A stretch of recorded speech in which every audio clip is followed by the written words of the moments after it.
है इसका?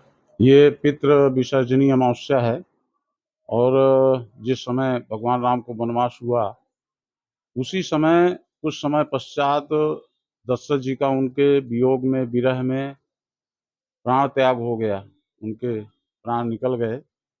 और इसके पश्चात भरत जी जो ननिहाल में थे उनको गुरु वशिष्ठ जी ने बुलाया और राज सिंहासन पर बैठने के लिए कहा। भरत जी ने कहा नहीं, मेरे ज्येष्ठ भ्राता का ही अधिकार है राज सिंहासन पर, इसलिए उनको मनाने के लिए जाऊंगा, लौटाने के लिए जाऊंगा और उन्हीं को वापस ला करके अयोध्या के राज सिंहासन पर विराजमान करूंगा। तो जब भरत जी ने भगवान राम को सूचना दी कि पिताजी का देहांत हो गया है, भगवान राम ने यही राघव प्रयाग घाट में उनका श्राद्ध कार्य किया था, पिंडदान किया था। इसी तारतम्य में जनता जनार्दन लोग ये मानते हुए कि जब प्रभु श्री राम ने अपने पिता का श्राद्ध यहाँ पर किया था तो हम लोग श्राद्ध कर्म करेंगे, पिंडदान करेंगे तो निश्चित रूप से हमारे पितरों का तरण तारण होगा, उनका कल्याण होगा।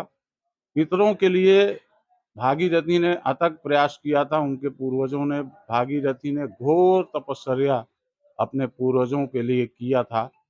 जो पूर्वज उनके भस्म हो गए थे उनको तारने के लिए उन्होंने अपना पूरा जीवन भर संघर्ष तपस्या की। अंत में ब्रह्मा जी प्रसन्न हुए, भगवान शिव प्रसन्न हुए और पूर्वजों के लिए ही उन्होंने गंगा जी का अवतरण इस भूलोक पर कराया।